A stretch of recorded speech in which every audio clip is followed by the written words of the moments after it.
편안한 삶을 원하시나요? 그렇다면 고인의 사진은 이곳에 두셔야 합니다.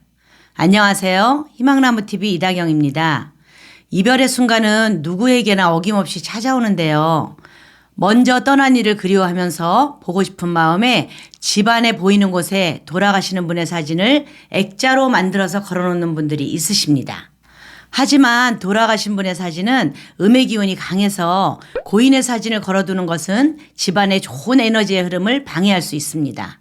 오늘은 돌아가신 분의 사진이 걸려 있다면 어떻게 하는 것이 좋은지 보관 방법과 혹시 정리를 원하시는 분은 정리하는 방법까지 말씀드리겠습니다. 시청하시면서 좋아요만 한번 꾹 눌러주세요. 구독, 좋아요, 알림 설정 콕콕. 사람이 사는 집이 각자 다르듯이 돌아가신 분이 사는 집과 우리가 살아야 하는 집이 다른데요. 여러분, 음택과 양택이라는 말 들어보셨나요? 돌아가신 분을 모신 묘지를 음택, 즉 음의 기운이 머무는 공간이라 하고 살아있는 사람의 집을 양택, 즉 양의 기운이 머무는 공간이라고 합니다. 이렇게 음택과 양택의 구분을 두는 것은 돌아가신 분과 살아있는 사람은 정반대의 기운을 가지고 있기 때문에 함께 생활할 수 없기 때문인데요. 마찬가지로 돌아가신 분과 살아있는 사람의 사진을 함께 두게 되면 양의 기운으로 활동해야 하는 가족들의 기운이 음의 기운으로 바뀌게 될 수 있기 때문에 보관하는 방법도 구분해 주셔야 합니다. 가족들이 함께 찍은 사진은 가족이 공동으로 사용하는 거실에 많이들 걸어두시죠. 마찬가지로 부부 사진은 부부가 함께 쓰는 방에, 아이들 사진은 아이들 방에 걸어두실 텐데요. 이처럼 개인 혹은 공동의 공간에 해당되는 사진을 걸어두셔야 가족들의 기운이 활발하게 양의 기운으로 활동하게 됩니다. 각자의 생활하는 공간에 해당되는 사진을 걸어두는 것이 맞는 이치라면 돌아가신 분의 사진은 고인이 잠들어 계신 곳에 보관하는 것이 맞습니다. 그래서 납골당 유골함 앞에 사진을 두는 것이 가장 좋습니다. 그런데 돌아가신 분을 그냥 보내드리기가 너무 아쉽고 나와의 좋은 추억이 너무 많아서 헤어짐이 싫어 사진을 꼭 보관하고 싶어 하시는 분이 계실 거예요. 그렇더라도 돌아가신 분의 사진을 모든 가족들이 모여있는 거실이나 방문 앞, 방 안 또는 침실 옆에 두는 것은 좋지 않습니다. 살아있는 사람은 생하는 양의 기운으로 생활을 해야 좋은 기운으로 건강과 재물운을 챙길 수 있는데요.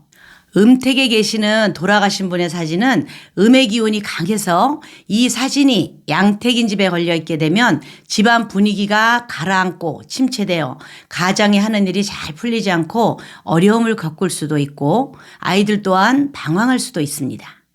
이런 경우가 있을 수도 있는데요. 결혼식에 가족들이 전부 모여서 단체로 사진을 찍었는데 부모님이 한 분 돌아가셨거나 아이 돌 때 부모님과 다 함께 모여서 찍은 사진인데 또 부모님이 돌아가셨을 경우 이 사진이 거실에 걸려 있다면 이런 사진도 모두 없애야 할까요? 아닙니다. 모두 없앨 필요는 없습니다. 그러나 그 사진은 집안에서도 거실이나 침실, 주방이 보이는 곳에 걸어두기보다는 옷방이나 다목적방에 걸어두시면 되는데요. 단 그런 곳에 두실 때도 벽에 이렇게 걸어두지 마시고 사진만 딱 빼서 앨범 속에 넣어두거나 액자로 보관하신다면 옷장이나 서랍장에 넣어두시는 게 좋습니다.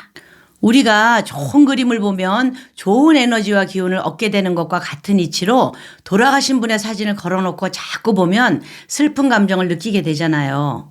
그러면 나의 기운도 다운되고 그 모습을 지켜보는 가족들의 기운도 함께 가라앉게 됩니다. 그렇기 때문에 돌아가신 분의 사진은 걸지 마시고 기념일이나 보고 싶을 때 가끔씩 꺼내보는 것을 추천드립니다. 앨범을 보다 보면 이 사진은 꼭 간직하고 싶어요 하시는 분 있으시죠? 저도 예전 젊었을 때 사진이나 돌아가신 부모님 사진을 핸드폰 카메라로 찍어서 보관하고 있는데요. 이렇게 핸드폰 앨범에 보관하고 생각날 때 한 번씩 이렇게 열어보는 것은 괜찮지만 하지만 주의하셔야 할 게 있어요. 핸드폰에 사진을 보관하더라도 바탕화면에는 두지 않아야 합니다. 핸드폰을 열면 바로 보이는 바탕화면은 본인에게 좋은 기운을 주는 사진이나 그림을 넣어두시는 게 좋습니다. 또한 가족사진처럼 지갑에 돌아가신 분의 사진을 넣고 다니시는 분이 계시는데요. 돌아가신 분의 사진이 지갑 속에 있다면 지금 당장 빼서 아늑한 서랍 속에 보관하셔야 합니다. 지갑은 양의 기운으로 가득해야 재물운이 머물 수 있는데요. 고인의 사진은 음의 기운이라 재물운을 막을 수 있기 때문입니다. 재물운을 잡을 수 있는 지갑 풍수에 대해 더 궁금하신 분들은 저희 지갑 영상을 참고하셔서 재물운을 잡아보시기 바랍니다. 이렇게 돌아가신 분의 사진은 고인과 함께 보내드려야 하는데요. 보내드리는 기간이나 방법이 따로 있습니다. 요즘엔 돌아가시면 3일장을 치르는데 발인 날을 첫날로 계산하고 3일째 되는 날 지내는 제사를 사무제라고 합니다. 이 사무제 날 고인을 보내드리면서 정리하셔도 좋고요. 갑자기 돌아가신 경우에는 경황이 없어서 사무제 날 정리할 수 없으실 겁니다. 그러면 돌아가신 지 49일째 되는 날을 49제라고 하는데 미처 다 정리하지 못한 용품이나 신발, 옷, 사진 같은 것은 찬찬히 정리하셔서 49제에 버리거나 태워서 마무리를 해 주셔야 고인도 편히 가실 수 있습니다. 그런데 다 정리했다 생각했지만 여기저기 물건이나 물품, 사진이 간혹 남아있을 수도 있는데요. 이런 것들은 버려주셔야 합니다. 사진은 한쪽 귀퉁이를 딱 잘라서 버릴 물건과 함께 검정색 비닐봉투에 넣으시고 버리면 되는데요. 버리실 때는 흐린 날이나 저녁 시간은 좀 피해 주시고 맑고 화창한 날 오후 2시에서 5시 사이에 종량제 봉투에 담아서 버리시면 됩니다. 우리가 살면서 누군가와 이별한다는 것은 참 안타까운 일이고 속상한 일인데요. 돌아가신 분은 돌아가신 분대로, 살아있는 사람은 살아있는 대로의 길을 열심히 살아야 한다는 생각을 해봅니다. 이상 희망나무TV였습니다. 감사합니다.